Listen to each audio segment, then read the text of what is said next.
Finished training for the day?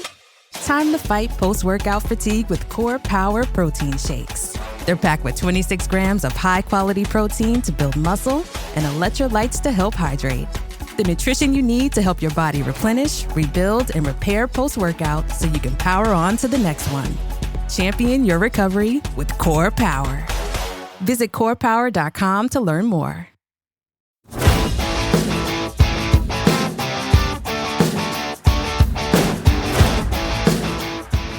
This is a bit of an animal.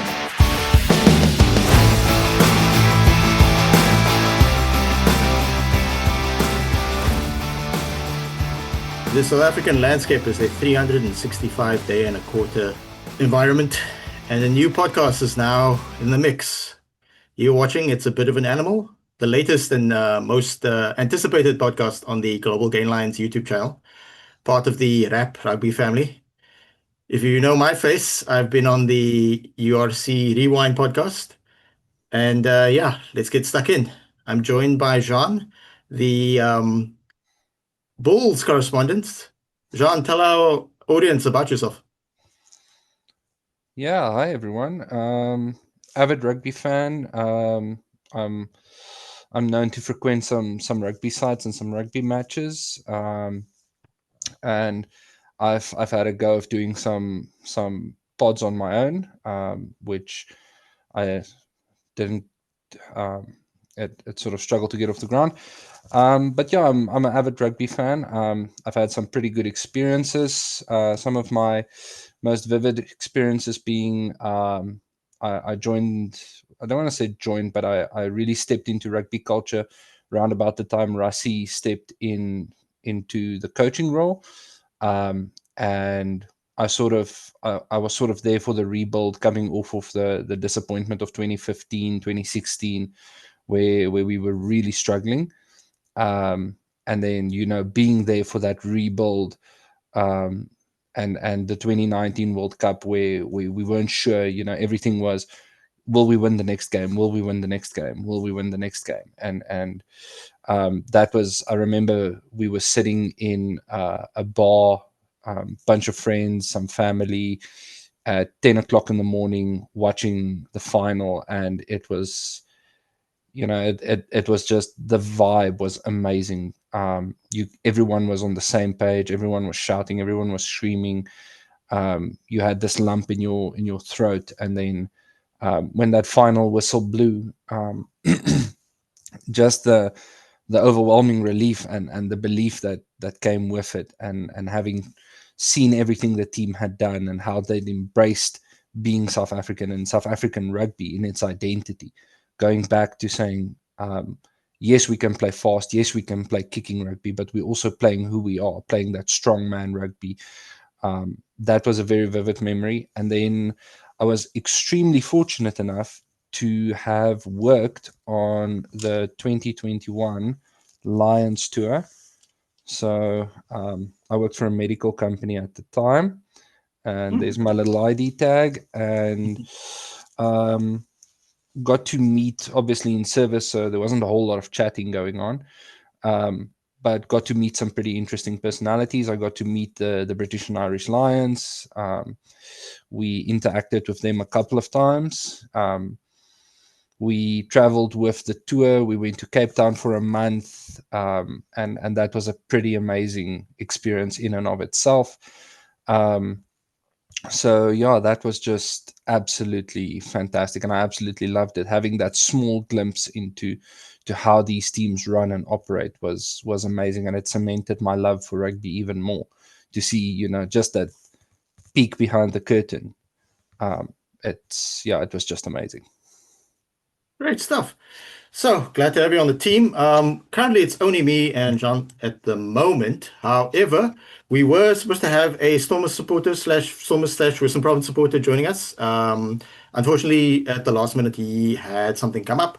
If you are watching this, and we have expressed this on the URC Rewind, which is now here on this fresh YouTube channel, the Global Gainlines, alongside the USA Rugby podcast from the Dystopian Gilead, as well as an Irish podcast hosted by Adam, who you'll know from the URC Rewind, as well as Leinster's favorite podcaster, Kalen, or as they call him, that Kalen. So if you're watching this and or listening to this on any audio mediums, get in touch with us. Find us online. We have a Twitter, but find the YouTube video. The email will be in the description. And yeah, we're not just looking for Lions and or Western Province Stormers supporters. There are 14 unions within the South African rugby landscape. So if you support Cheetahs or Falca, it's great. We want to have a diverse amount of opinions and that type of thing. So yeah, please get in touch so we can expand sort of our viewership and interaction with fans and stuff. The other thing is we do need like backup people because life happens, as we saw with Theo, who was supposed to join us to represent Western Province. But yeah, so when people have to duck out, it's always good to have a nice sort of four square setup here. So let's start with the most pressing news. We've covered this somewhat on the rewind, but now let's have a more specific South African viewpoint on it. I've given some of my thoughts already on the rewind, but let's shoot to Theo as well as bring up some sort of the depth chart. South Africa played four matches, three of which considered to be test matches. The first one against the Barbarians is not considered to be a test match. It was in Cape Town, almost full, quite rainy. I myself am based in Cape Town. I would have liked to have gone to watch it, but the weather didn't seem that great. But people that I know attended seemed to have a good time. So, Johan, give us your thoughts on the four-match series that the Springboks just went through. Yeah, I think the interesting aspect of this series is it leaves us in, I don't want to say a predicament. It leaves us in a very specific place, and I'll expand on that. So we've had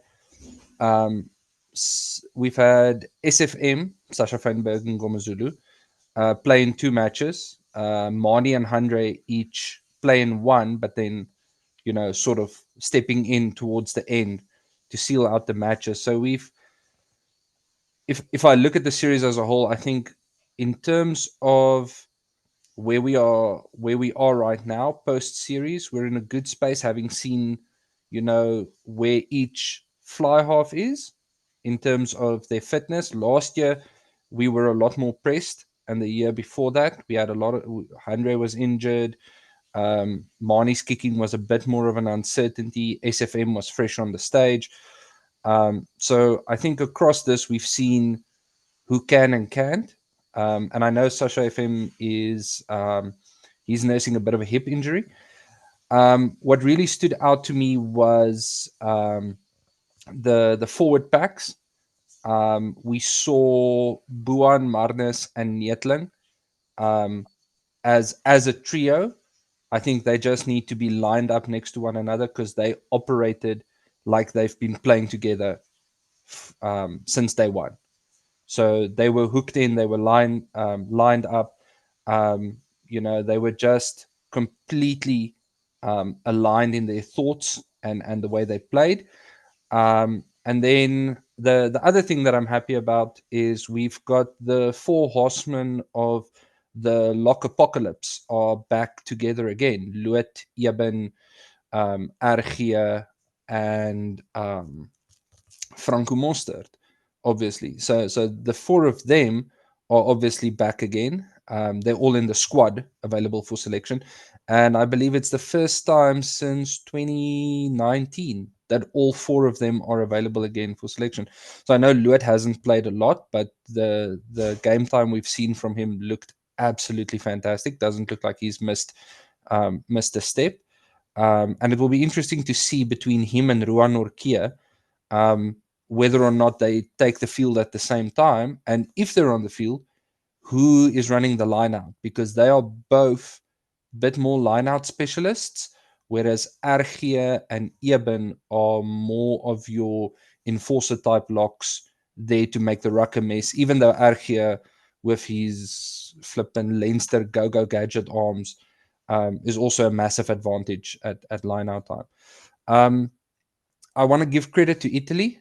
I don't know if that would maybe put me in the bad books, but Italy really fronted up the physicality. I think game one, we were caught out a bit. We didn't expect it, and we sort of went in with, oh, they'll be physical for the first half and they'll die off, but they just didn't go away. And huge credit to their coach, because I think he's instilled in them the mentality of you cannot die away. If you die away, the score runs away. So they just stuck at it, and they were absolutely phenomenal, fighting with everything they had and not going away. And then in test 2, we just didn't give them ball. We choked them off. They couldn't get the ball. We were ready for the physicality. And then in Georgia, again, that physicality up front sort of put us on the back foot, and we had to adapt to it. But I feel in the Georgia test, we had a bit more control. Like, you knew the game was going to go our way, even though Georgia was immensely physical. And I think the back line across Italy 1 and the Georgia match operated a lot more smoothly. Yeah, so excellent use of a 4-game series from the Springbok coaching staff. A lot of players used, 46 or 47, I forget whichever one of those two they are. Yeah, I was very impressed. Very glad to see a guy like Vincent Tutuka appear for the first time against the Barbarians, but that doesn't count as a first cap, and then get his actual official first cap against Italy. He was the only debutant in that game. And then we had Asenate Hlapakane and Kobus Visser, brother of Jasper Visser, get their first official appearances for Springboks in the second game against Italy. That's quite nice.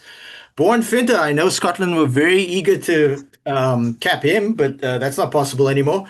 Manus van der Merwe, formerly of the Cheetahs, also playing well in Wales. He gets the first cap. I think Neethling Vershey is somebody who people might say should have gotten capped much sooner, but for props, even if props have a very long shelf life, so that's much deserved. And yeah, it was quite refreshing to see them actually start the three of them, well, against Georgia, but nonetheless still starting. Happy to have Eben Etzebeth actually fit, and that goes for Grant Williams as well. Yeah, I like the lock depth. It's a bit sad that John Klein got injured in the first game. That's a bit unfortunate. I hope he recovers quite quickly. But yeah, let's just shift gears quickly and look at not just who played, but who played the most. All right, so Cutley, I'll answer with the most game time across all 4 games. If I could just see the top part there. Thank you, Zoom. So the only thing he didn't play in the second Italy game, but he played 18 minutes in all 3 other games. Very, very impressive. Yeah. I like the way the Springbok management team, yes, we're not playing the strongest of teams, used the resources we had. Grant Williams didn't play the first 2 games, but he still had a recurring neck injury, so they managed him well. We look at a guy like utility forward Andre Esterhuizen, who sometimes plays inside center, playing the first game, getting a rest, and then playing 80 minutes in the second game, which is true of Mari Libok as well. Yeah, I like the way they've managed these resources, and we'll be looking at the squad they've selected for the 2 games against Australia. And out of this, yeah, we can see exactly, 46 players, 86, 46 players.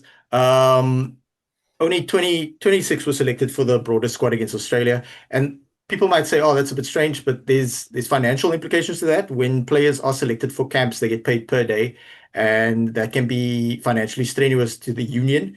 So the reasons for them cutting the team down to 26 from 46, there's a few reasons for that. And the Springbok coaching staff in the articles that have come out today have highlighted that it's also their focus on trying to work with players more individually. But the thing is that if they announce a team of 26 players for the 2 games against Australia, plus 3 baby Bok players who just won the Under-20 World Cup, It doesn't mean that if injuries happen, other people can't come into camp. It just means that if somebody gets an injury, they have to then leave camp and a new player gets added. So there are financial implications to that because when you leave camp, then you don't get money for that day or that kind of thing. So yeah, South African rugby in good financial stead right now, but we still have to manage the books somehow. So let's have a look at the players who did. Unless you have some thoughts on this list here, Jean, while I Yeah, so I actually want to point something out to you here quickly. So I don't know if you noticed, if you take a look at the guys who played the most minutes, you'll see that most of them are the Japanese-based players, good point. Yeah. barring Marco van Staden and Vincent Chichuka, right? Mm, So if let's take out of the top 10, right? Marco van Staden, Vincent T, and Ruan Norkia and mm, Edward van der Merwe are the only guys not to play in Japan. yeah. Everyone else plays in Japan. So I think the mindset of the coaches, and like you said, absolutely, this is brilliant from Rassie, and I'll link back to something said last year, but managing game time is becoming so important in terms of the players.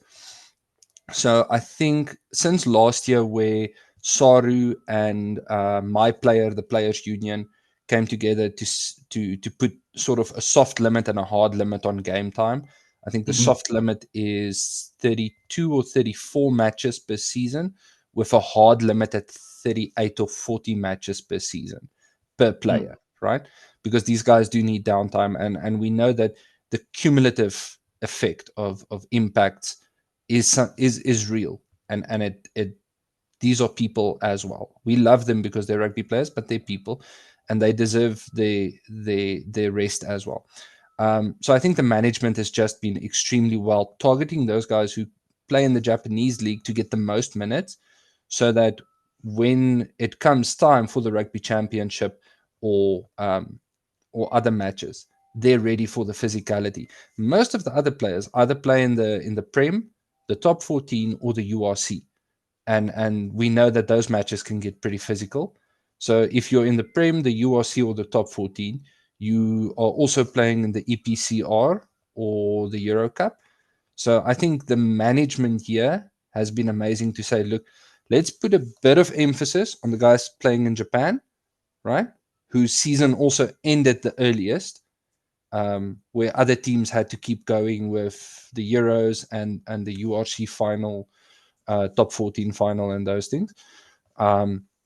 So let's get them game time, while the rest of the team focuses more on sorting out injury niggles, getting aligned, getting the new guys in, and then balancing that rotation. So we did see a lot of rotation, but not wildly. This isn't like 2022 when we were, everybody gets a chance, play a game. Okay, you don't do well, out you go.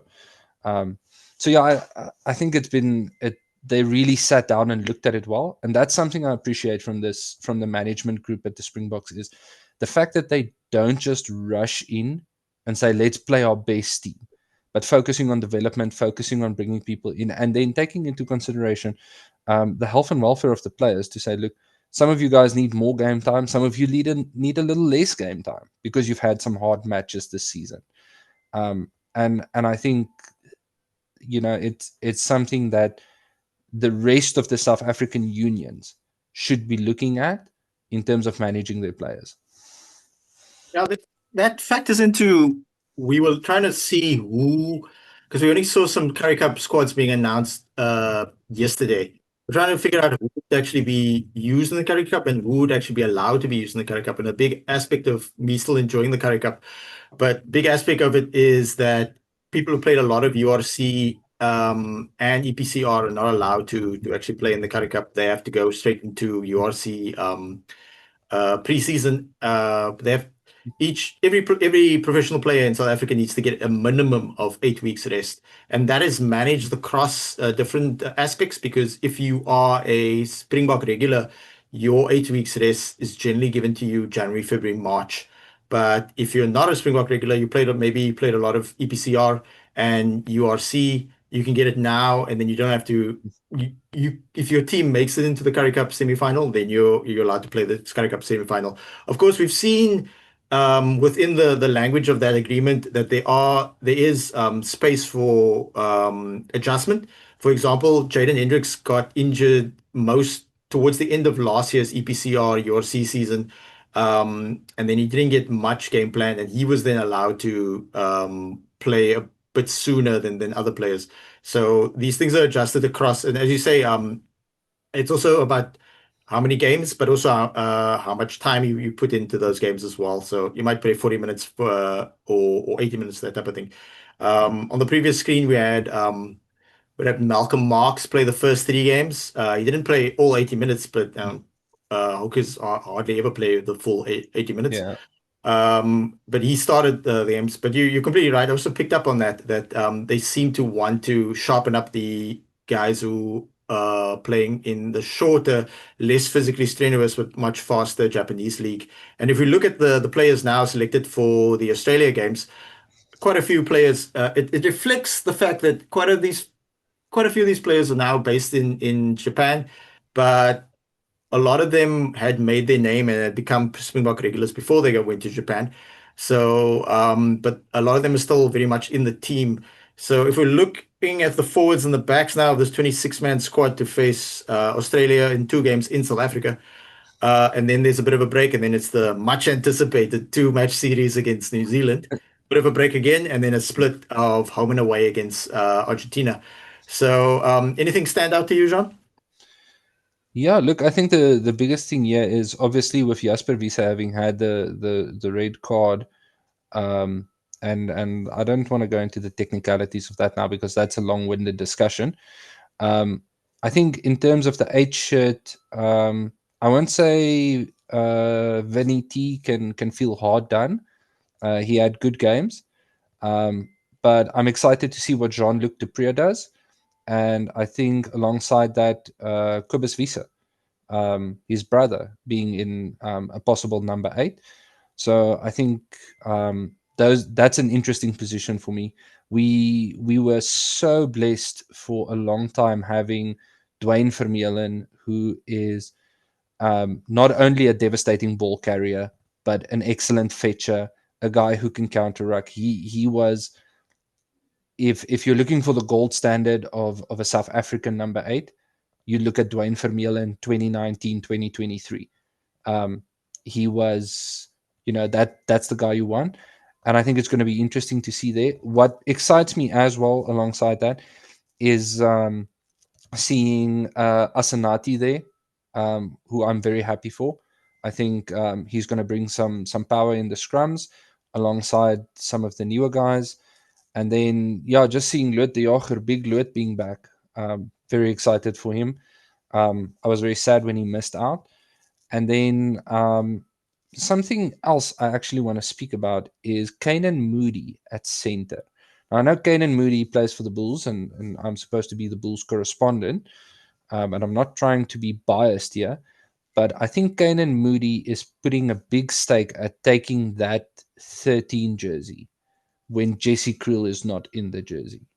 The way he's been reading defenses, the way he's been playing, bringing the physicality, being there. I know that he's building muscle currently in training. They're trying to bulk him up a bit at the Bulls so he can cover the 13 role there as well. But that's something that also we'd seen it before once or twice, but it looks like it's being established now as that's where he will be. And I think it's absolutely the right place to put him. All right, cool. So, it's great to have Lut de Jager back. I think he's sort of like a cult hero. I think I'm somewhat biased towards him because he looks a lot like a friend of mine, Basil. And then Pieter-Steph du Toit, also in the mix again after an injury. Jean-Luc Dupré, it's really refreshing to have him back. He's been at Cell Sharks for a while. Yeah, on this thing it says on this breakdown from Rugby 365. Shout out to them. Whenever I need sort of some information, they're always very helpful. It says Bordeaux, yeah, but he just recently left Sale Sharks for Bordeaux. Evan's back. Vincent's still in the mix. Sia, having missed the first 3 games due to injury, I'm quite glad that he actually got the time off. Wilco Low, glad to have him back in South Africa. We've got Marks there. Franco Mostert, still a big fan of him. Amazing Yeah. how he was able to play so well.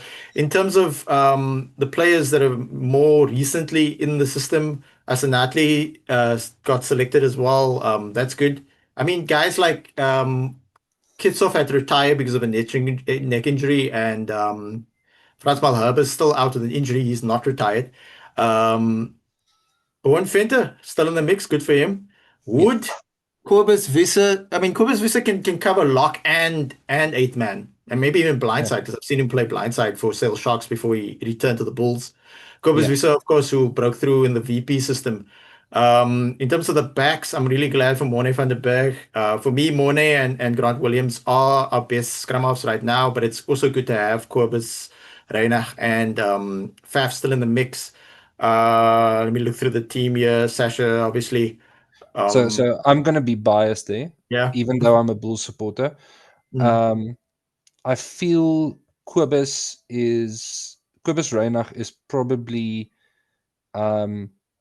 how can I say, the most game controlling 9 we currently have because of the amount mhm, of time he spent in the top 14, where mm, you can spend a whole match just box kicking and go nowhere until the 70th minute. So I think that temperament puts him in good stead. But seeing the likes of Reinach and Grant Williams, who are both speedsters, and I know mm, Grant Williams was reportedly the fastest in the Springbok squad at the 2023 World Cup training camp. Seeing 2 speedsters at 9 who can snipe off the base of the ruck, snipe out the back of the scrum, and really make a defense nervous is something that excites me to see. Because if we look at the way Australia is currently playing, they've got a 9 on the bench, Tate McDermott, who loves doing mm, the same thing. So going into that closing 30 to 40 minutes of the match when Tate McDermott comes on for them, having someone who can do the same, it sort of puts them in the same position as us. The defense can't be the defense needs to stretch because then what if the 9 goes? So yeah, I'm with you on that. Mordai van der Berg excites me, um, even though I feel like he could use a little more time in the oven, but it will come with time. A lot of players, when they step up to test match level, it's a different animal, and you don't want to say someone is not ready. I think these guys know exactly what's asked of them, and I've got all the faith in the world in Mordai van der Berg making the necessary step to test match, being a test match scrum off. Yeah, because the reality is that progress isn't linear. So we can't expect too much too soon from guys like Ethan Hooker, who I'm really glad is in the system, Morne Yeah, van der Berg. A guy like Edel van der Merwe is much older to wait his turn, but I mean, it's South Africa, so there's a chance that you might get capped a bit later. I mean, this is a guy who played really, really well for VP Stormers, went to the Lions to get more game time, only more recently signed with the Sharks. It says Sharks there, but he hasn't actually played a single game for the Sharks yet. He only left the Lions recently. So yeah. it's refreshing to see.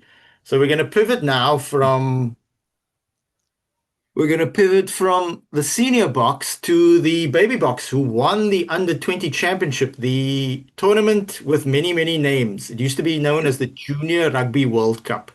So the last time they won it was 13 years ago, here in Cape Town.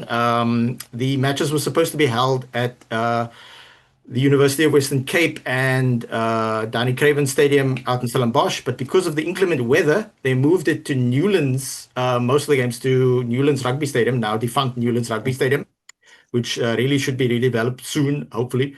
And I was fortunate to go watch the semi-final round. For anybody who's not familiar with the under 20 championship, you don't just go watch one game, you basically watch 3 games back to back to back. So I was fortunate to watch the semi-final round and the final and watch Andre Pollard and Stephen Kitsoff and Peter Steph du Toit. Peter Steph du Toit, who at the time was the Sharks, lift the trophy. So, Jean, how much of this tournament did you catch on TV, and what are your thoughts? So I caught so full match wise, I caught the semi final and the final, and I saw a lot of highlights. obviously big name being Hashim Peed, who is looking like he could be a generational talent. And I mean, if we are talking about pure speed, out and out speed, I don't think anyone comes close to the baby Boks right now. In terms of their back three and their scrum half, it is just insane the pace they can put on the pitch. So I absolutely I love that they're playing with pace and that they bring pace into the South African identity of fronting up, of being physical, of not being scared. But more than that, what makes me really happy about the baby Boks is their ability to switch, and I loved watching them switch. And I'll give a simple example in the Argentina game. Argentina was the pressure was incredible, and they were pushing the baby Boks consistently. And the moment there was an opportunity, we went physical once, and then we switched to pace, and it was just out and out. Their counter attack and the switching from defense to attack is so clinical and so fast. And it's amazing to watch, because you're sitting there and you're going, okay, we've got a turn. Oh crap, we're halfway down the field. We're scoring a try. It literally happens so incredibly fast. And I think the coaches, and obviously the team for doing that absolutely deserves applause. And then the baby bomb squad. I think the commentators nicknamed it the grenade squad. Having that same mentality of after 45, 50 minutes, fresh legs for the front row, put them on. But all in all, I also think the baby Boks was such a well-balanced team between guys who could be physical, be a threat in terms of crashing over the gain line, but then their skill set was amazing, holding on to the ball, keeping the ball alive, even in contact, which is something for a long time we couldn't even say about the Boks. It used to be only the All Blacks that could do that, and you would expect it from the baby Blacks to be able to do that. But then seeing our guys, the junior guys, keeping the ball alive like that, having that skill set, so much fun to watch. So much fun to watch. And the belief they have, you can see that for them it's not a rugby match. It's not a moment like this is it. This is where I am right now. I need to go all in. And yeah, it was just special watching that group of guys go all the way. It was almost reminiscent of 2019. The fact that they're playing in another country, they're away, there's not a lot of supporters. And I think in a way, our South African teams sometimes thrive under that pressure, especially the national teams, not being on home ground, not having all your supporters around. But back home, everyone's watching, mom and dad, family, everyone's gathered around. Everyone is just, you go on Facebook and it's positive messages everywhere. And I think that helps a lot. And we like that mentality of being in the pressure cooker. It really brings out the best in us. Any players stand out in particular? Yeah, I was pretty impressed by obviously Hashim Peed was fantastic, but then Uesta also with the pace and the ability to read, and especially as a 15, he's got a lot of speed on him. Sometimes you'll see teams choose a bit of a slower 15. But he was pretty good, and I liked him a lot. Albie Bester also had his moments at 12. And I remember actually in the Argentina game, he made a pretty crucial turnover for us, and he just locked it. And he's a big, big hunk of meat. He's a big unit. Riley Norton, the captain, I think had some. You could see he's a workhorse. He was always there. He was always doing the workhorse stuff, and I think his leadership presence helped a lot. And then Batubele Glekani was also just every time he got the ball, he would be a devastating carrier. Like he was fronting up the whole time, which honestly was good to see. And I really like that dynamism, and he was also never scared to get stuck in on defense. And then I think the last guy who sort of surprised me a bit was Vusi Moyo, which it might sound weird to say it surprised me, but if you take over the last 3 years, we've had a lot of trouble at fly half, where it's not been smooth sailing for us. Having a young prospect who has that steadiness, he's got good goal kicking, he's got smooth hand skills. He's not maybe the Mani Libbok who can put us on the front foot every single time, but he's got a fantastic pass on him, plays both sides of the field really well, and then his tactical kicking is very, very good. There was a kick he actually did in the game against Argentina, and tinfoil hat, but I think he kicked that ball with the intent of having it bounce away from the Argentinian player towards Uester, and Uester was running such an incredible line that he came out of nowhere. I think he surprised the cameraman in terms of getting to the ball. And it's just nice to see we've got a 10 who's up and coming, who's almost a fully rounded product. So the three guys who have been chosen by Rassie Erasmus from the successful Under-20 World Cup squad to join the Springboks for a bit of training. We need to stay calm about that. That doesn't mean they're going to be Springboks next week. I mean, guys who were part of the team last year who really stood out was obviously Bato Klakane, who now played a second season. Namibian-born Jorenzo Julius, who's on holiday now, wasn't selected by the Boks, but still had a fantastic season for the Sharks. And then obviously Ethan Hooker, who was playing this tournament last year, stood out. I don't know if it was his first or second time. Generally, if you're a standout player, you play this tournament twice. So Bato Klakane, this is his second tournament. What was interesting, though, is that I think I also fell into this mistake to a degree. I was quite eager for him. He did well in the last Under-20 World Cup. He did well. The Under-20 players actually revived the Sharks Currie Cup season to the point that the Sharks effectively went on to win it, even though many of them didn't actually make the final team against the Lions in Joburg. So I was quite eager for him to play more URC like EPCR, but the people on the message boards were quite rightly reminding me that we need to stay calm. He's quite a big guy for an Under-20 player, but against senior players, he might not be as big, that type of thing. And we need to give him a chance to actually play the Junior Under-20 World Cup a second time, and he went on to win it. So the players that were selected were Cheslin Jooster from the Bulls, will be training with the senior Springboks, as well as Bato Klakane, and then obviously Hashim Peed.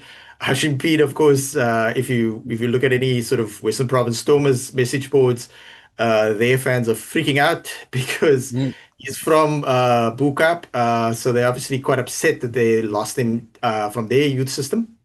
This is in the Lions system. I believe he played for University of Pretoria. I could be mistaken about that.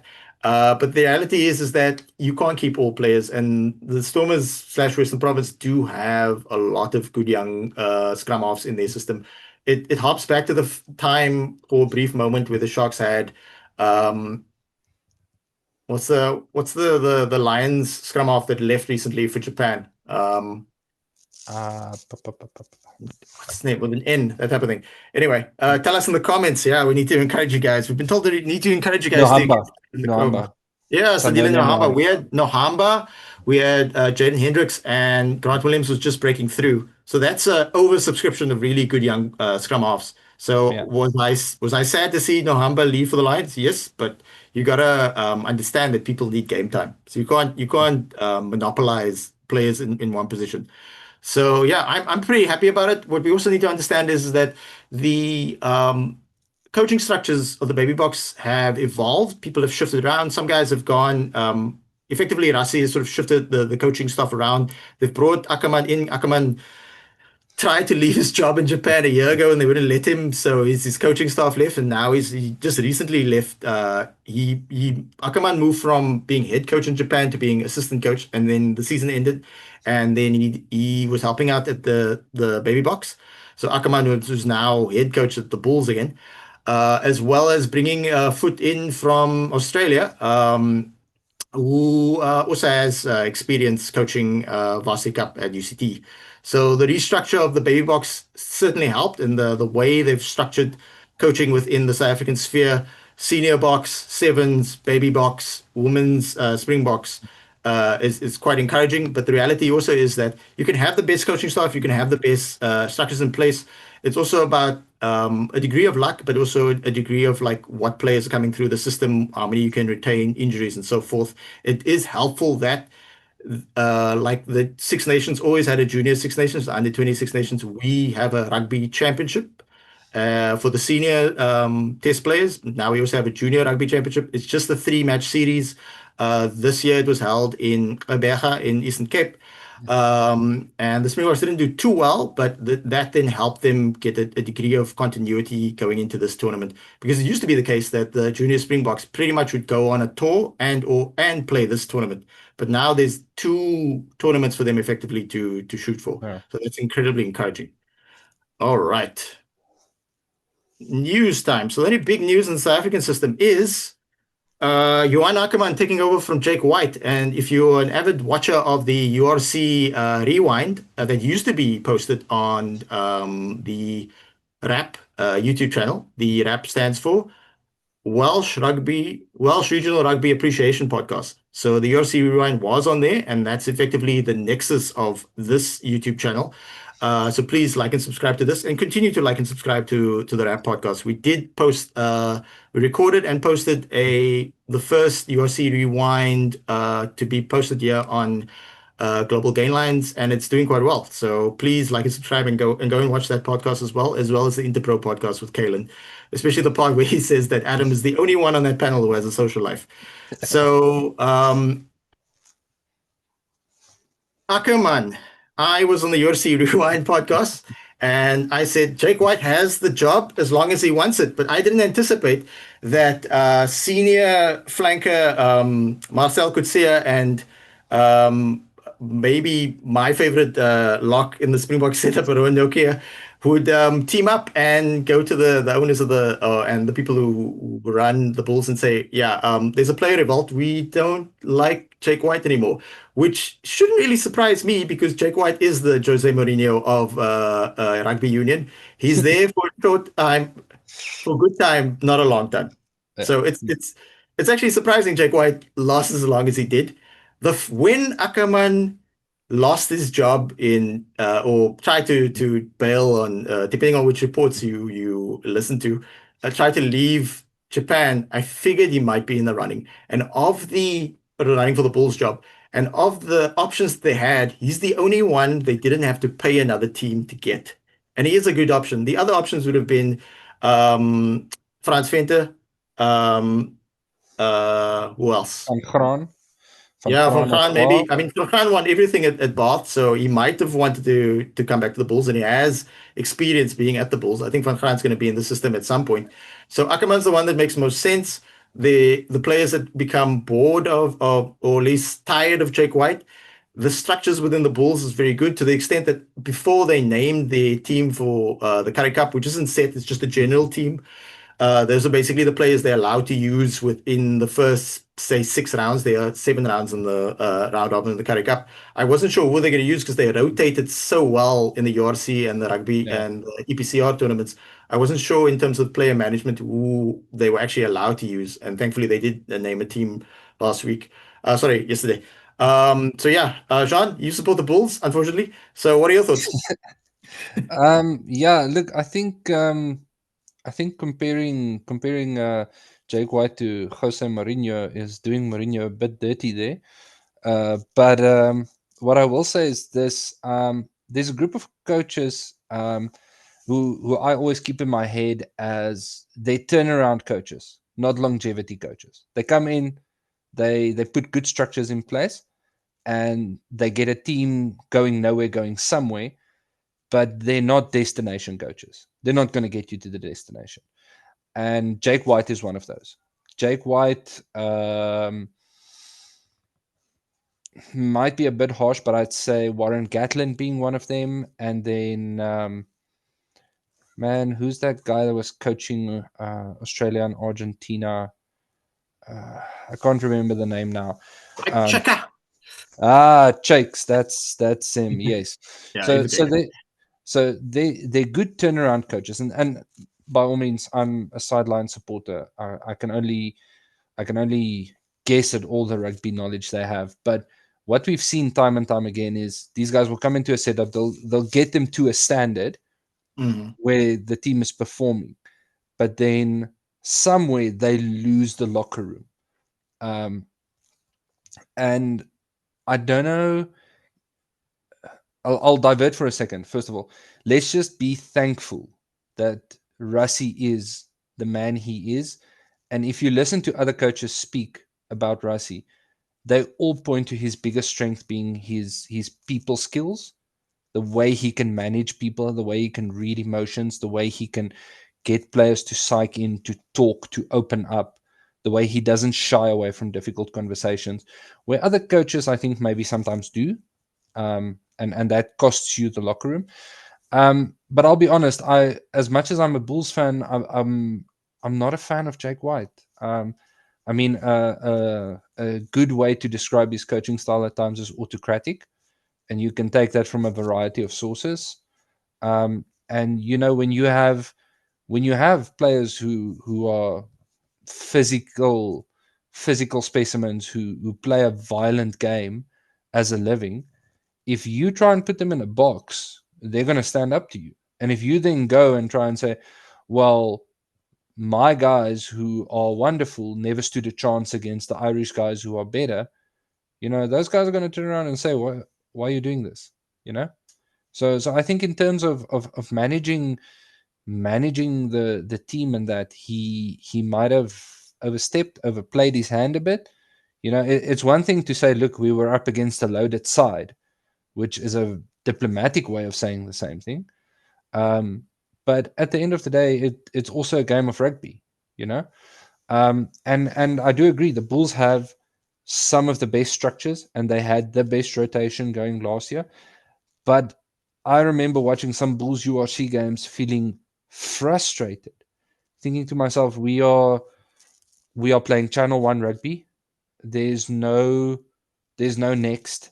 We're not playing towards a moment where something's going to click and it's going to be a trigger for the next type of rugby to come on. So we're not playing Channel One to unlock wide. We're playing Channel One because that's all that we have that works. It's And weird that you're going to play Channel 1 in the final as well. yeah, so yeah, it for me, I'm glad that he stepped in and he got the Bulls back to being a team, and credit where it's due, he got us to 3 finals, right? He got us to 3 finals. So absolute credit where it's due. But then yeah, you have to take the consequences of your actions as well.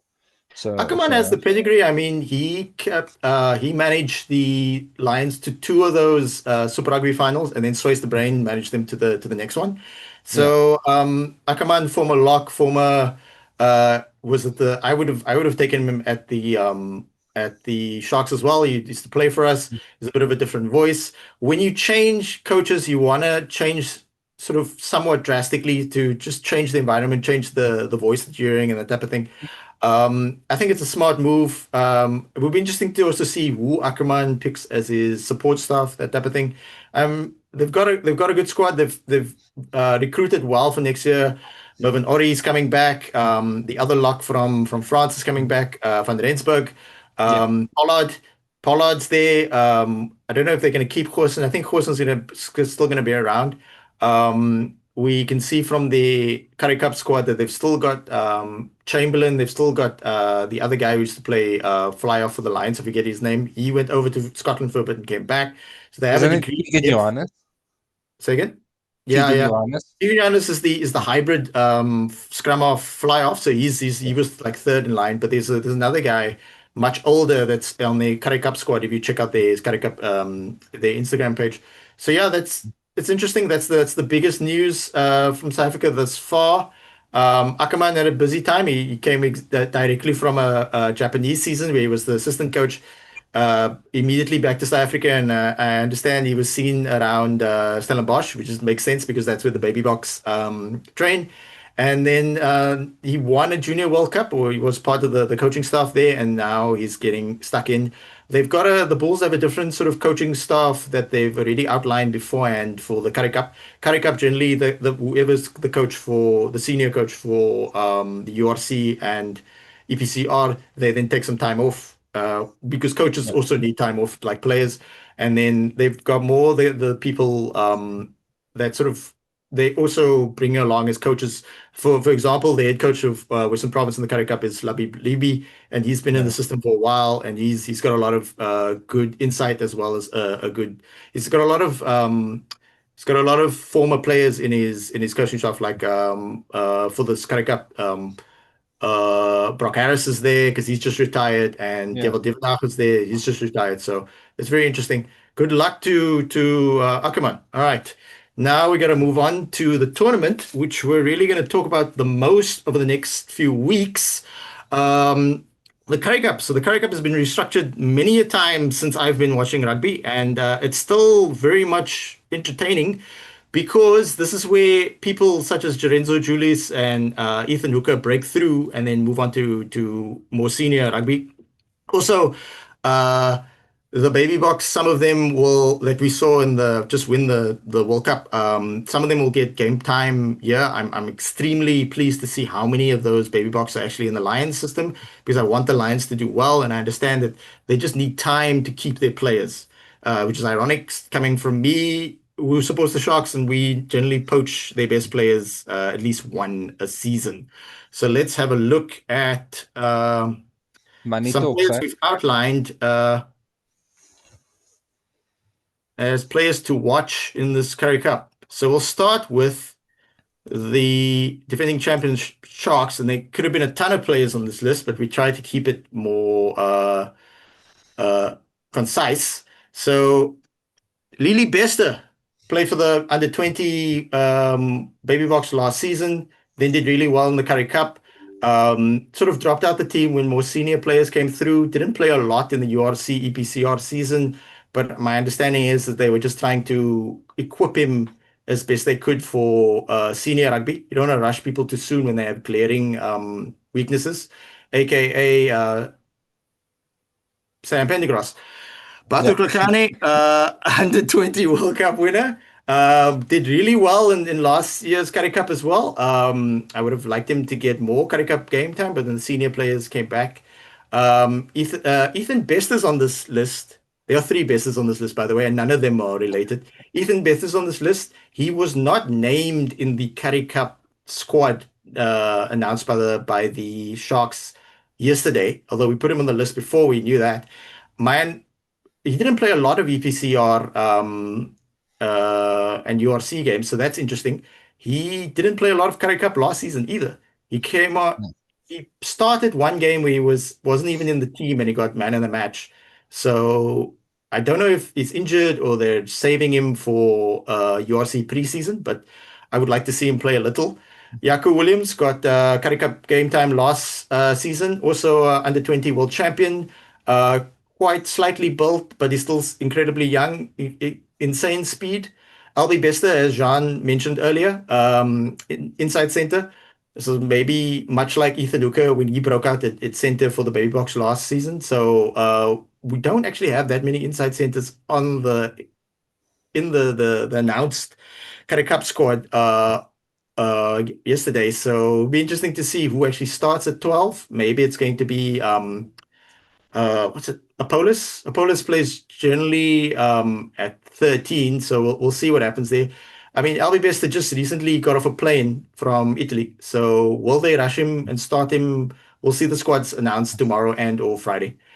Yeah, those are the Sharks players. Any thoughts on the Sharks players? Oh yeah, before I hand over to you guys who are not on this list, former Stellenbosch Marty's wing. What's his name again? Pascal Kurji. He played 1 or 2 games for Western Province, so he is in the Sharks. He's in the Sharks Currie Cup squad that was announced yesterday. He left rugby union for about 6 months at the I saw that announcement to go into the NFL, National Football League, sort of player development program to see if he could break it in that sport. And he's returned. I'm quite happy that he's returned to the Sharks. So my understanding from what I've been told, it's somewhat of a trial period. He does not maybe have a URC contract, but I hope he does well. He's incredibly tall and somewhat thin, but he's very powerful. I mean, people look thin on TV. When you see them, it's much bigger. What's also Yeah. interesting about Pascal is that he has a younger brother who's also playing for Stellenbosch, and his first name is Pretorius. Pascal was born in Lesotho, but he's got Nigerian parents, and yeah, he could run out for the Springboks one day, God willing. All right, what are your thoughts on the Sharks players, Jean? Yeah, so I'm gonna start there with Albie Bester, who's very much I think in the mold of Andre Esterhuizen. You know, a bulk of a 12. Um, so yeah, I think there you've got a like for like. If you want to walk that route, and I think if we look at the game plan the Sharks are playing, which is there's room for optimization, as we say in the business world. But I think the way they're using Andre Esterhuizen to get over the gain lines, Bester is a like for like replacement. Is a guy who can build up a head of steam, punch over the gain line, get you there. Jaco Williams, definitely a player who's got a high ceiling as well. Same with Ethan Bester. Batu Klekani, I think he might be the Lorenzo Julius of the forwards, in terms of being the guy to break it open in the coming season between Currie Cup as well as maybe being pulled into a URC squad and being given some game time at URC level.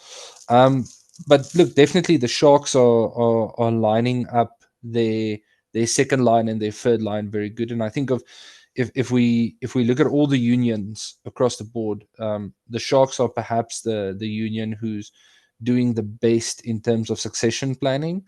So looking at what is working for the senior team and then lining up like for like across the second string, third string, fourth string, um, you know.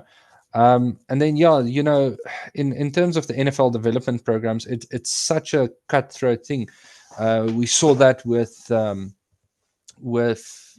guy from Wales who also went for the player development pathway, and it's so cutthroat. You are going up against guys, and you are being measured in terms of tenths of a second.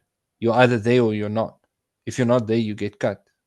It's extremely harsh. It's perhaps the one of the harshest programs in the world, to try and get into. So you absolutely have to be on point, and it doesn't take anything away from a person not making it in that sense. Yeah, in a sense, I'm kind of glad he didn't because I thought really highly of him as a rugby player. So when he came back to rugby union, I was like stoked. And then on top of it, he came back to he didn't just re-sign with the Western Province. He signed with the Sharks. And when I saw that report, I was very happy to see that. So yeah, we don't think any less of him. If anything, it's a gain for us, and maybe. I mean, Yuri Sammet, the Welsh guy you just referred to, he's still in the system, but I think maybe Yeah. it's because of like profile. But Pascal might well have gained a lot in terms of sports science and that type of thing. He's probably come back a better player. He's incredibly young, and to have done that, he loses nothing, and now he can still make a good. I mean, if French teams or Welsh teams are looking at this guy, they should probably try and give him a contract. So now we pivot over to the Lions, who made the final and hosted the final of the Currie Cup last season. And the two players that really stand out to me were Bronson Mills, who somewhat of a smaller inside center, but played really well in the games. I did see him play in the URC for the Lions. He actually stood out. Nice little kick grabber, 50-22, I remember, late last season. And then Lulabalo Dobela, A player I've highlighted before. Been watching him for a while. He's been in the seven setup. Um, I've got him here as the Lions because he did not get named in the Griquas. I was going to put him in the Griquas team, but he's been playing for the Griquas for a while. But I think he's now a full-on Lions player because the Lions did not announce their Currie Cup team, but Griquas did, and he did not appear in their squad. So I'm just assuming, I could be mistaken, that he is playing for the Lions. But if he is, that's a good signing for them. And he did look very skillful towards the end of last season when he got game time because the Lions were sort of shuffling Cade Voliter and Gio Lombard and another guy, Yeah. Sam Francis. There was a lot of turnover in terms of fly-offs at the Lions. Any thoughts on your Gauteng neighbors there, John? Yeah, look for the Lions. Honestly, I think the Lions need to start. I think they need to obviously start following the Sharks example, and maybe start setting up a second string team, a second and third string who's there, um, and yeah, I think the Lions have at this point in time a very unique ability to find special players and cultivate that in them. I mean, just take a look at Asenati, who is a fantastic player, and they cultivate that. They've got this immense culture where you can tell that they are absolutely playing for one another. They are giving their all for each other, and for the Lions jersey. Um, so if Lubabalo can be a good flyer for them, I'm absolutely stoked because it's one area where you can get away with having a decent fly half, but if you don't have a decent fly half, your team really takes a knock. That is one of the, I would say, a non-negotiable position in rugby. As you mentioned earlier, you rush a guy too soon, and you end up with a guy having big boots to fill. So yeah, but if Lubabalo lives up to, I don't want to say the hype, but lives up to what we've seen he can do, and he can do it for the Lions, it'll be a good impact. And I really do want my Gauteng neighbors to do well. If all the teams are doing well, we've got a healthy competition. And it's one of the things I love in the URC is the fact that we don't have the same winner every year. We have different winners. We have um, there's the power shifts, if you will, and that's a good thing for me. So if the Lions are doing well, I'm happy for them. I might just not be happy for them on game day, but the rest Yeah. of the time I'll be pretty happy. I see under the Cheetahs there you've got Rassie's new favorite. Yeah. Although I will interject there and say I'm sure Kalen and Adam and Ben on the Interpro show, which you can find on this Global Gainline channel, will remind us that two Irish teams won the URC so far. So yes, we've had different teams. Stormers won it, and then Glasgow, and then no, sorry, Storm Stormers, Glasgow, Stormer, Munster, name Munster, guys. Stormer, Munster, Glasgow, and now Leinster. So I think the Interpro show would like interject and say, "Oh well, Irish are up by two, or at least they've got a one lead. Hopefully, one. I'd really like in line with what you're saying about everybody being competitive. I hope we see one day a Welsh and or Italian team take it one day, but it will take time. Yes, you completely. Oh, like and subscribe, by the way. Click the notification bell. Yeah. Ntokoza Mkaza, UCT is yeah, he's never gonna pay for anything when he gets to UCT. Um, Wing kicks really well. Interesting that no aka Bigger Union picked him up. Um, Cheetahs who play SA Cup, they play EPCR tournaments. They play in the Challenge Cup as well as the Currie Cup. Um, so they picked up this guy. Um, I'm looking forward to seeing what he can do. He looked really good for UCT. Um, and players just come out of the box squad better because they just experience that higher level of training, higher level of professionalism. Yeah, this kid is going places, and I'm glad. I'm actually quite this is one of the reasons why I really enjoy the Currie Cup. Is it as high a level as URC? No, a few more knock-ons here and there, but you get to see sort of raw products such as this player at a slightly higher level. What are your thoughts on this individual or any other Cheetahs player? Yeah, so look for Ntokozo, absolutely. He's I think as far as a winger goes, he's complete package. And then yeah, I'm really, the Cheetahs come across to me sort of like the Boland, which you mentioned earlier. They're a place where a lot of really good players come from, even though they're not maybe the biggest union in South Africa or the most flashy union. But there's fertile ground there. We get a lot of talent from there. And I do absolutely hope that the Cheetahs have a fantastic season, simply because I think all of us in our heart of hearts feel for the Cheetahs the same way we feel for Griquas, for the Pumas, for the smaller unions. Have a good season, step up, play it. But yeah, I know with Frans Steyn there being the director of rugby, the Cheetahs are playing really exciting rugby. Not very conservative Channel 1 rugby. They're playing some and definitely a good kicking game, and I think Ntokozo will slot in well there. And as you said, players come back from alignment camps and they will be completely different.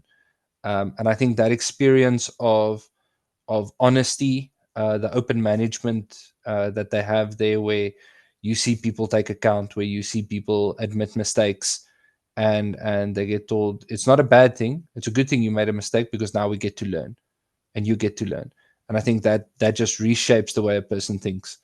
And yeah, as far as Ntokozo goes, yeah, really happy for him, and I do think, as you said, kid's going places. He's got a lot of talent, and I hope he goes far. Yeah, I wonder if he's going to be doing the kicking. We'll see.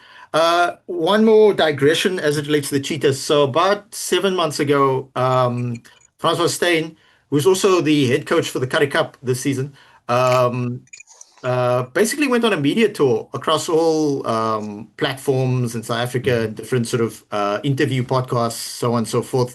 Basically priming the idea of the Cheetahs returning to Super Rugby, and I think that's a very viable solution. Exactly why the Cheetahs haven't been offered back to Super Rugby uh, yet perplexes me. I know that there was sort of other factors considering 2020 and sort of a lockdown and stuff like that. The Australia, especially Australia and New Zealand, but especially the Australia administrators seem quite keen to have South African teams back in. Because the reality of the situation is the Cheetahs and the Southern Kings were asked to move to the then Pro 14, now URC, when South Africa reduced its Super Rugby teams to just four. So the teams that are now in the URC, the Sharks, the Bulls, the Lions, and the Stormers, were in Super Rugby. So when they shifted over to the URC, it would make sense that maybe not immediately, but over time, the Cheetahs would shift back to Super Rugby. And scheduling wise, it shouldn't clash very much at all, because Super Rugby is very much a sprint competition these days. The only question would be is which team would join the Cheetahs? Would it be three other teams? Would it be one other team? And the obvious candidates are, in terms of well-run unions, are the Ailing Pumas, Griquas, and what was the other one? I forget. But the problem is that they might want the Southern Kings to be integrated back into that tournament. They were in Super Rugby not too long ago, and they did reasonably well once they found their feet.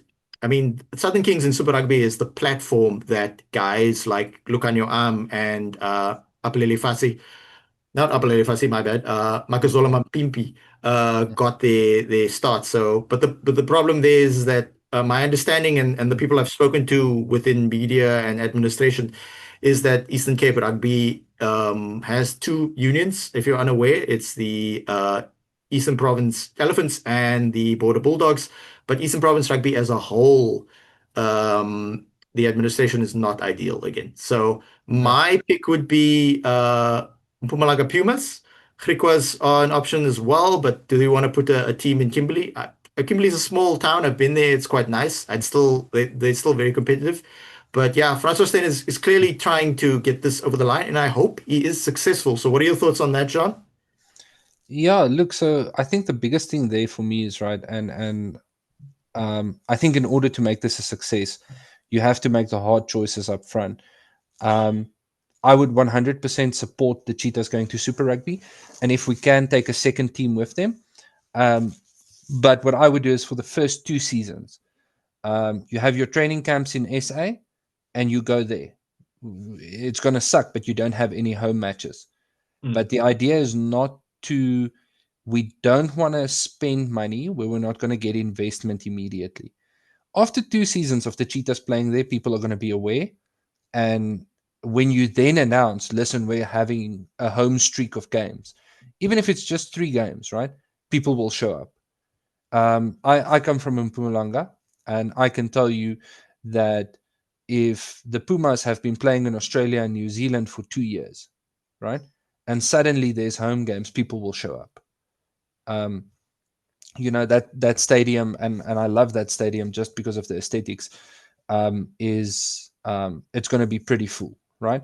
So I think make the hard choice up front and choose your city, choose your place, speak to the other unions and say, look, we need a field, we need a place to stay or whatever for the time the season is on, and you build your base camp on the other side, and you play your first 2 seasons saying, we're going there, we're going to play there, and we're going to play in their backyard, and we're going to learn the competition, and we're going to learn everything. And then when the interest is up, then we bring it back to South Africa, because then the interest is peaked. Then everyone knows, Bulls, everyone else plays URC, Cheetahs and Pumas play Super Rugby. And I think if we look at South African rugby as a whole, we are already in a very privileged position where in the URC and via the URC, we're getting exposure against the best players and clubs of the Northern Hemisphere.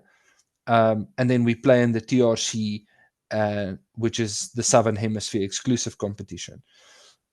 If we then get the Cheetahs and the Pumas becoming the Southern Hemisphere sort of breeding ground and testing ground, our bread is now buttered on both sides equally, and that puts us in an extremely good position, like for developing talent, getting exposure, and it's going to put us in a place where guys coming back from overseas can then take the option of saying, look, I haven't really played Super Rugby, maybe sign with the Cheetahs and go play Super Rugby, because it's something different. If you take, for example, not to put too fine a point on it, but guys like Grant Williams, they never got a chance to play in Super Rugby as it was pre-COVID, right? So all they know is Currie Cup and the URC and the SA Cup and international rugby.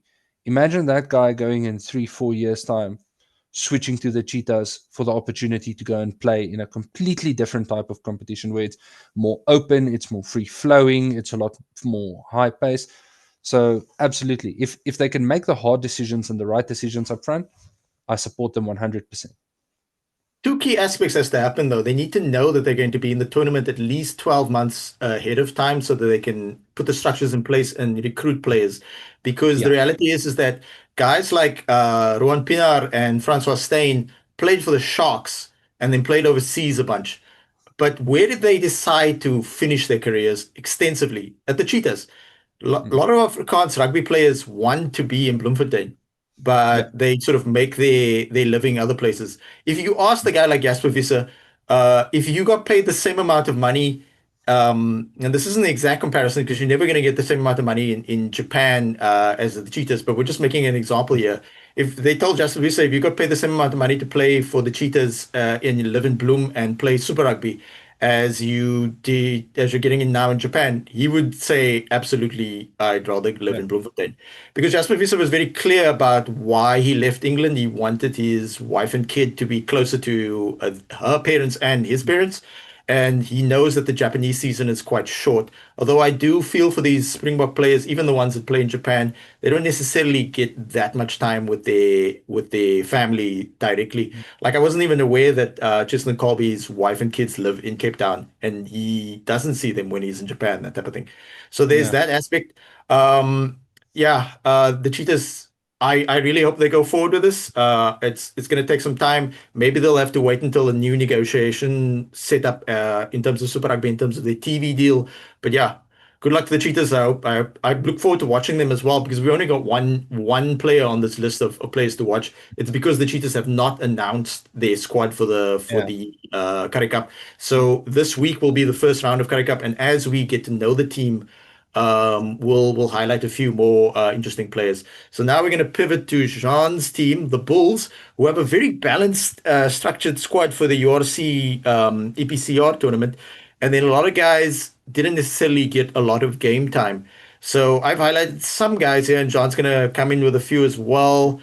Lizo Moboha, prop, didn't play much this season. He's on the list of Currie Cup players. Hope to see him. I believe he's had a sort of long-term injury. Stedman Gans got a couple of games. Very exciting backline player. Stavino Jacobs, quite a big dude. Very athletic for somebody that sort of portly. Dylan Smith, former Lions prop, didn't play much at all this season. Francois Klopper, I was surprised to see him on the list announced by the Bulls yesterday because he did play a reasonable amount of game time. Naba joined the Bulls before the start of the last season from the Stormers. Didn't play that much, was more of sort of a utility player. And then Junior Pokomela, similar to Naba, also joined from the Stormers. Didn't necessarily play that much, but we're expecting a bit more from them in the Currie Cup. So when I looked at the Bulls Currie Cup squad, I was like, wow, it's pretty good. I mean, there's some under 20 Oaks mixed in there as well. Theron, who just won the Under 20 World Cup, he's there as well. Interestingly, the guy who started a lot for the Bulls at lock this season was in the Currie Cup. Van Heerden. He was in the Under 20 World Cup last year. So the Bulls do bring through players, and having such a balanced URC EPCR squad means that you can probably put out a relatively competitive team. Especially the big aspect of Currie Cup Premier Division is that if you don't have senior front row forwards, props, and hookers and locks as well, your team might get eaten alive by the old guys from the Pumas because they've got more seasoned veterans. So, what are your thoughts on the Bulls going into this Currie Cup season, John?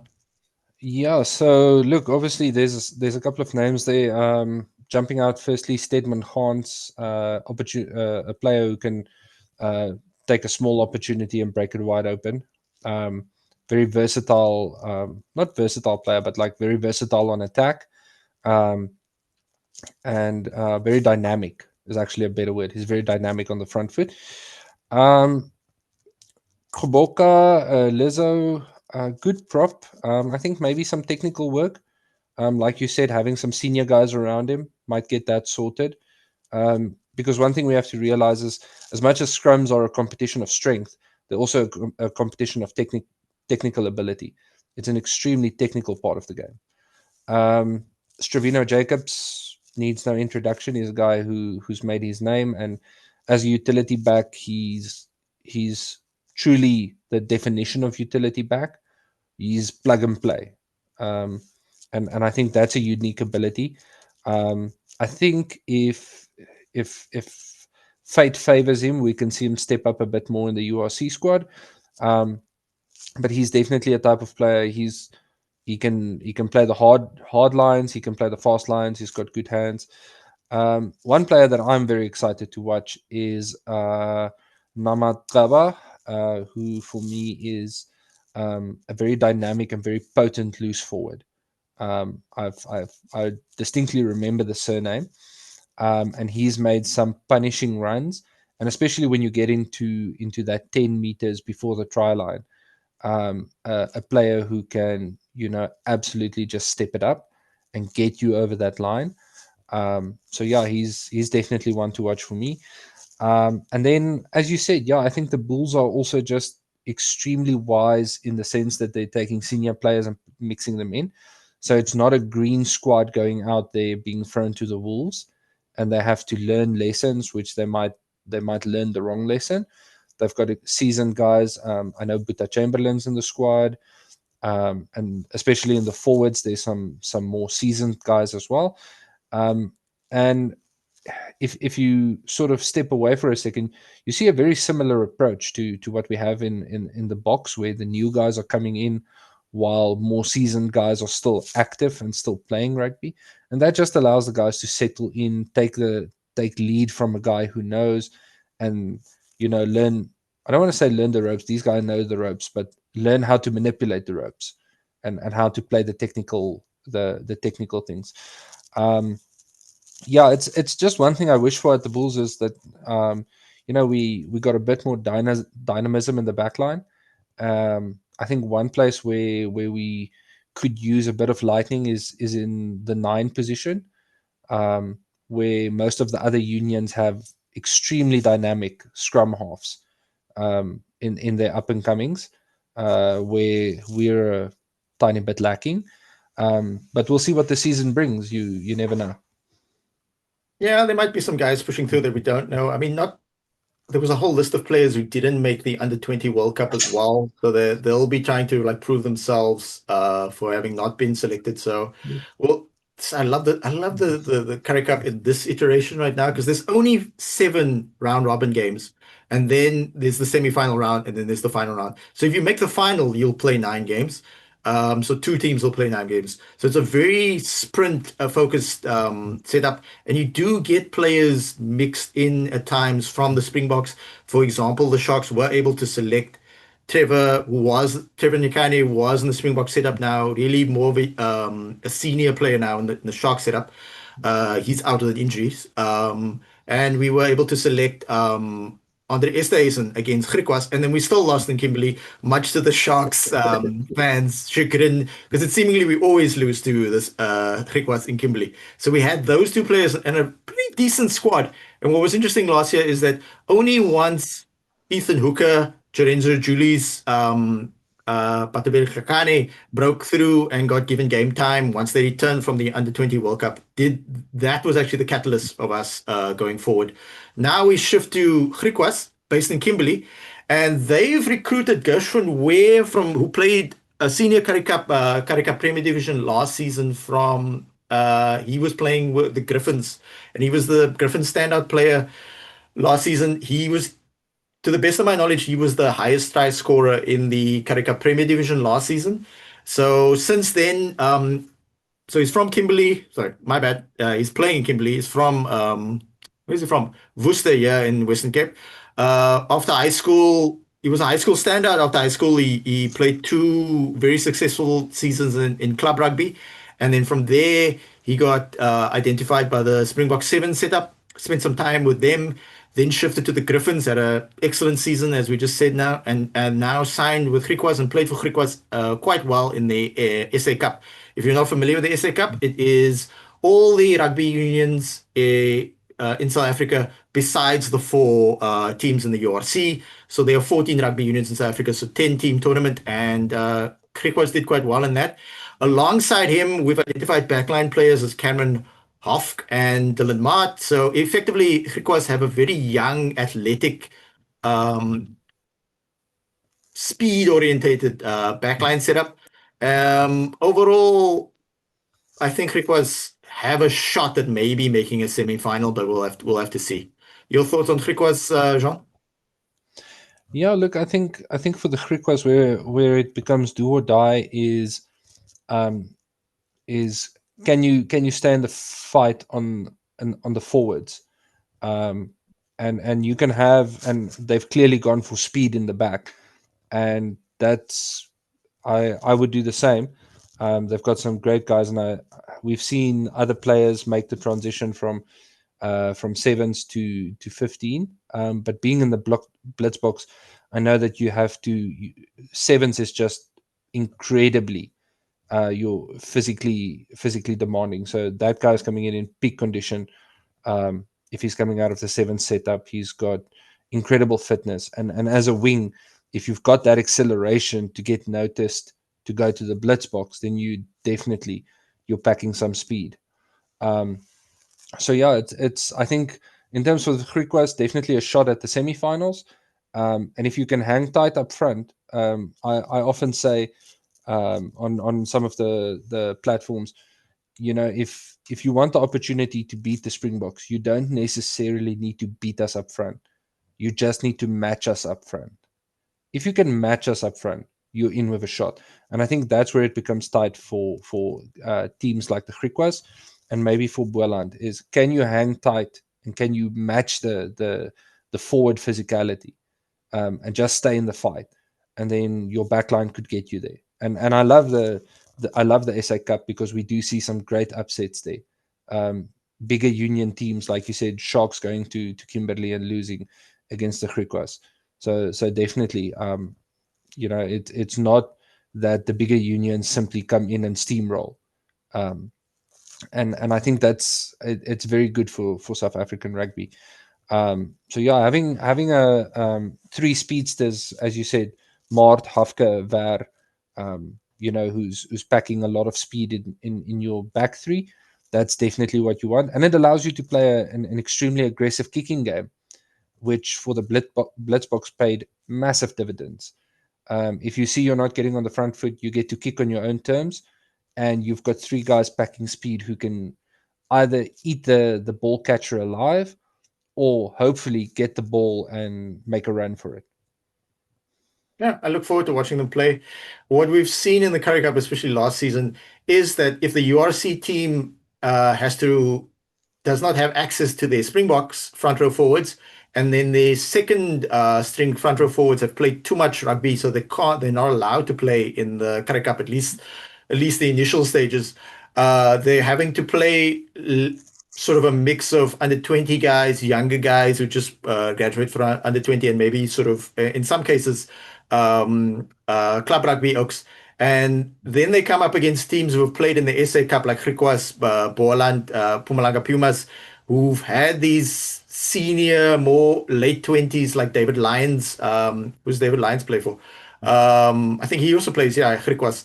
Guy who's been in the Stormers Western Province setup, and they get eaten alive. So having sort of a balance, if you want to be competitive, you have to front up. The saying in South Africa is not always true, but it's often true that forwards decide who wins, backs decide by how much. So now we're going to move on to Boland, the second team within the Western Province in this tournament. So if people watching and listening aren't familiar sort of the layout of rugby union within South Africa, within the province of Western Province, there's three, if you count Southwestern District's Eagles. So Boland are also not too far from Cape Town. And the players that we've outlined in terms of the Boland players are more senior. So we got Godwin Samila, who's very much a journeyman scrum half, very fast, played for just about every rugby union, major rugby union in South Africa. I've seen him run out to be in the system for the Sharks, for Western Province, etc.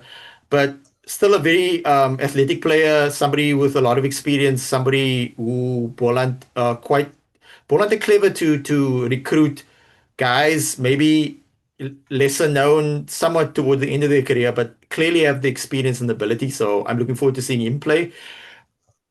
When Boland announced their team, I had to do a double take to just completely understand. So they've got Louis Schroeder on the list here. And to the best of my knowledge, there are two scrum halves with very similar names in South Africa. There's Louis Schroeder and Rudy Schroeder. And Schroeder, to the best of my knowledge, Schroeder, sorry, he's retired and he's in local radio. So correct me if I'm wrong, but this is the former Western Province and Sharks, and more recently Bath scrum half. So it makes sense that he came back and is living his best life in Wellington. Boland are based in Wellington, by the way. Nice stadium. Been there to watch a Currie Cup game where the Sharks played Boland.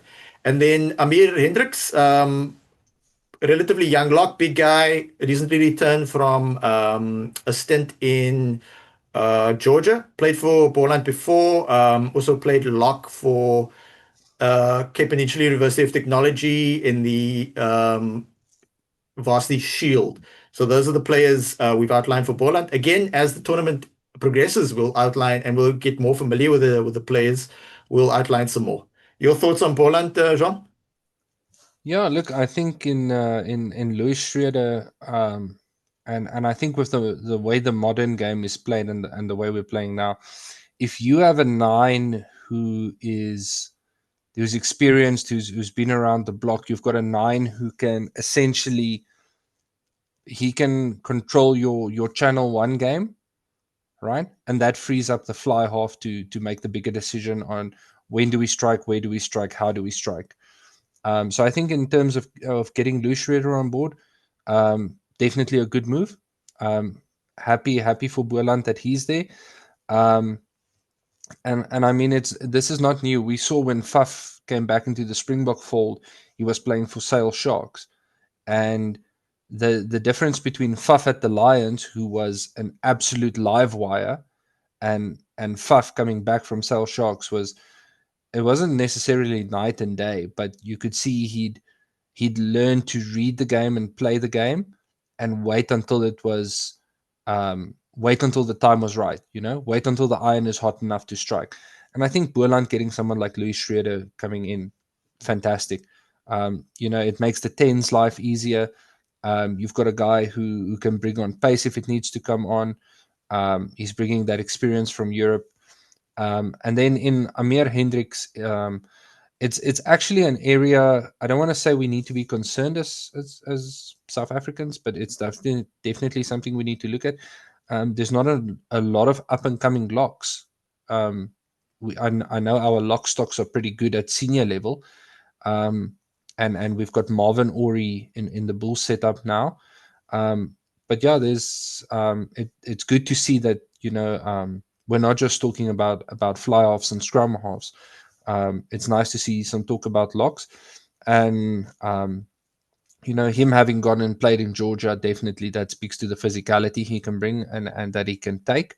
And we need those type of guys who can bring the physicality, especially when you're playing teams. If he gets to start climbing in the setup, and starts playing against bigger teams, a lock who can really make a mess of the rucks, who can make a mess of your loose play is always something to treasure. Yeah. Well, as it relates to locks, thankfully the Sharks have a lot of good guys coming through.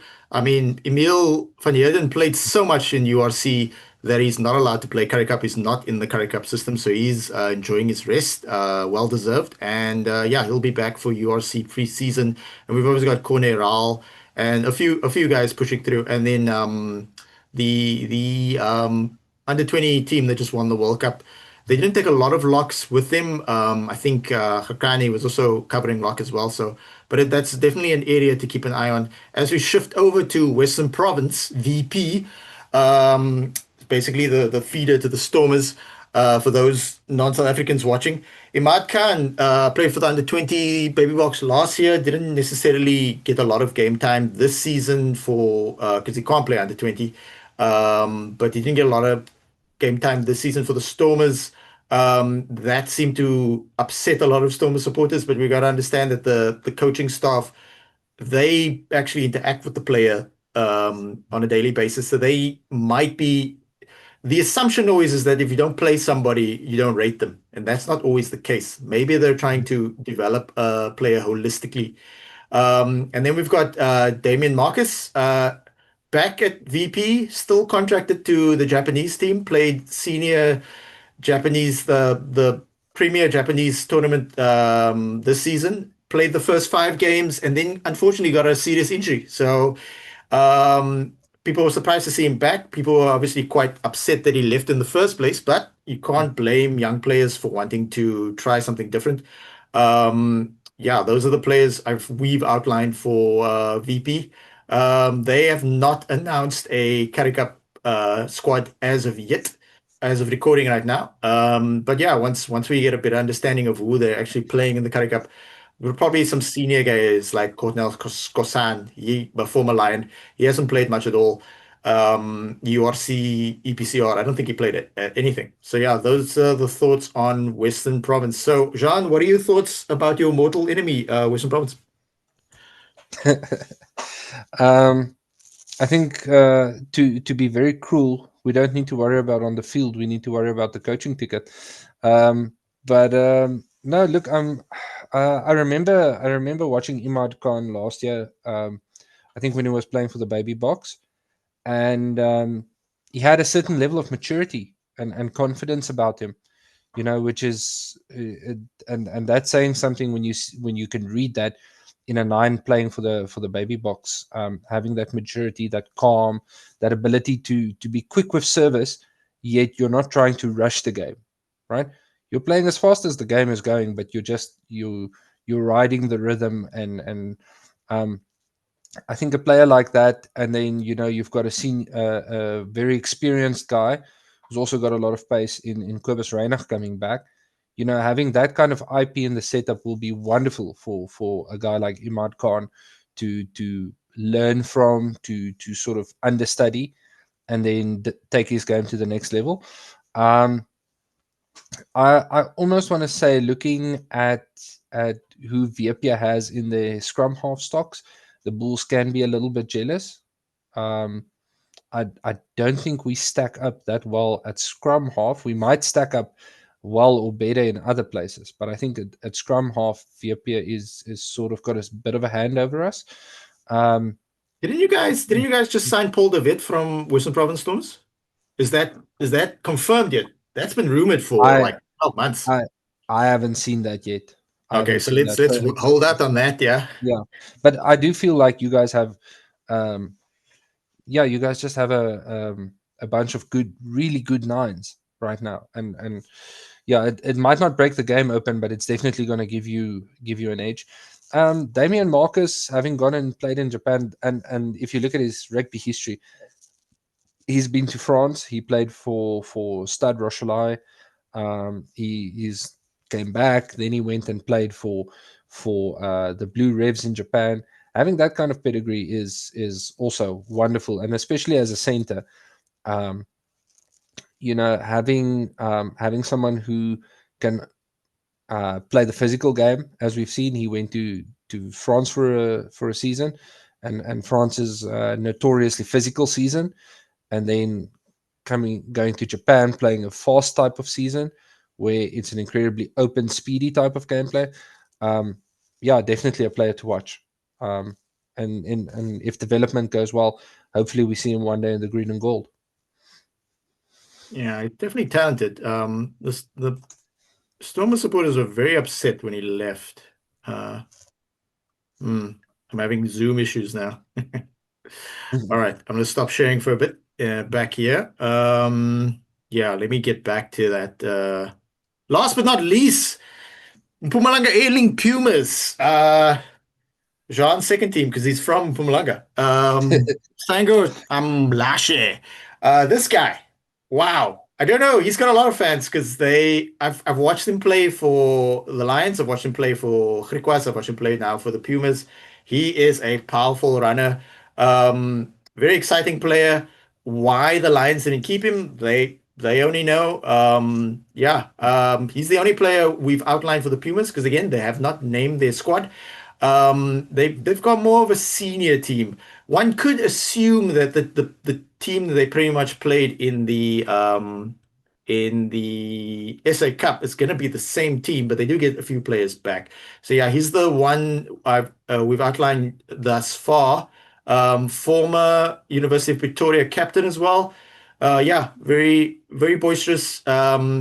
Expect to see him run it straight a lot. Thoughts, Jean? Yeah, definitely. Very much a punch it through type of player.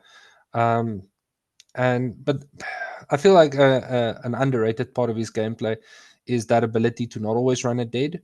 And I feel like he never really outruns his support, which is something that a lot of players tend to do. They get past the first defender and then they keep going and then they get isolated and turned over.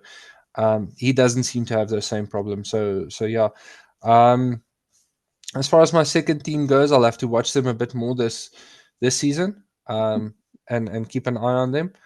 But yeah, as you said, a very senior team, a lot of experience on the field, and hopefully they can make good this season again. Yeah, it's. I remember, no, it was 2 seasons ago. They had some epic runs with their wings and their centers, doing some amazing runs and scoring worldies. So yeah, hopefully they can live up to that again. Okay, so the season starts this Friday. Today is Wednesday the 23rd, as of recording. This podcast will be up on the Global Gainline's YouTube channel later this evening. So yeah, definitely be watching this Friday night fixture between the Pumas and Griquas at Mbombela in Mpumalanga. And then on Saturday, we got some 2 interesting games. A repeat of last year's final, Lions versus Sharks. And then we got Western Province versus Bulls here in Cape Town. I know Johan said earlier my team when he referred to Western Province, but I support the Sharks, even though I am based here in Cape Town. Honest mistake. So I might go watch that game. We'll see how the weekend pans out. Western Province Bulls, that'll be at Cape Town Stadium. I encourage everybody to go watch that. And then there might well be a game for me to go watch on the Sunday, because Wellington is only an hour drive away, and the Bowline Cavaliers are hosting the Cheetahs. So interesting round of games. There are only 8 teams for those of you underway in the Currie Cup Premier Division. The rest of the teams play in the Currie Cup First Division. Just a word of note, before we started this podcast on the URC Rewind, we did ask for suggestions to the name of the South African podcast, and they've settled on It's a Bit of an Animal, which is a reference to the fact that 3 of the 4 URC franchises have animal-related names, except for Western Province, and 11 of the 14 rugby unions in South Africa have animal-related names. So that concludes our podcast for this evening. If you made it to the end of the podcast, please comment below your auntie se voet in 'n visblik. And yeah, tune in next week where we'll review some more Currie Cup. I'm really excited to see what team the Sharks put out. Especially we've got a fly-off. Yeah. Hopefully we defend our title this year. Thanks for joining, Jean. Thank you guys, and please remember, like and subscribe. Bye, bro. Thank you for listening to A Bit of an Animal. Please like, rate and subscribe wherever you see us, and join us again next week for more of the same. Until then, enjoy your rugby.